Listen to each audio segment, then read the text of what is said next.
नाशिकमध्ये बनावट अधिकाऱ्यांचा धक्कादायक प्रकार समोर आला आहे।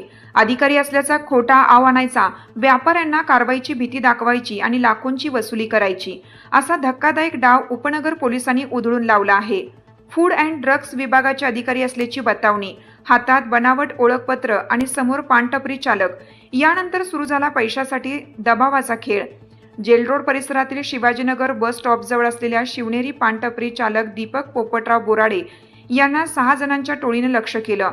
22 जून रोजी सकाळी 11:30च्या सुमारास MH46CU 8706 क्रमांकाच्या इर्डिगा गाडीतून 3 पुरुष आणि 3 महिला पानटपरीवर दाखल झाले।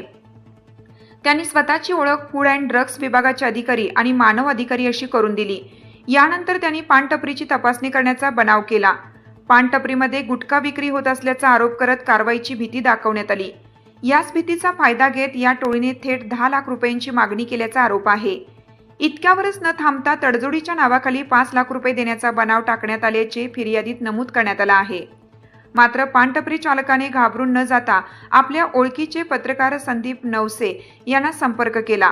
माहिती मिळताच पत्रकार घटनास्थळी पोहोचले। त्यांनी या कथित अधिकाऱ्यांकडे ओळखपत्राची मागणी केली। मात्र ओळखपत्र दाखवताना आणि प्रश्नांची उत्तरे देताना संशयितांची भंबेरी उडाली। संशय वाढल्यानंतर तात्काळ उपनगर पोलिसांना माहिती देण्यात आली। घटनेची माहिती मिळताच उपनगर पोलीस ठाण्याचे वरिष्ठ पोलीस निरीक्षक जयंत शिरसाट यांच्या मार्गदर्शनाखाली गुन्हे शोध पथकाचे सहाय्यक पोलीस निरीक्षक प्रभाकर सोनवणे यांनी घटनास्थळी धाव घेतली। पोलिसांनी संबंधिताची ओळखपत्रे तपासली असता ती बनावट असल्याचे समोर आले। त्यानंतर बनावट अधिकारी बनून खंडणी वसुलीचा प्रयत्न करणाऱ्या टोळीचा पर्दाफाश झाला। या प्रकरणी ठाणे येथील सुनील गजानन मालुसरे, शरद रामचंद्र गायकर, शरद भगवान पाटील, गौरी महेश बर्डे, सरिता संजय मोरे आणि सरला शरद गायकर या 6 जणांविरुद्ध उपनगर पोलीस ठाण्यात गुन्हा दाखल करण्यात आला आहे। बनावट ओळखपत्रांच्या जोरावर नागरिकांना लुटण्याचा प्रयत्न करणाऱ्यांना आता पोलिसांचा दणका बसला आहे।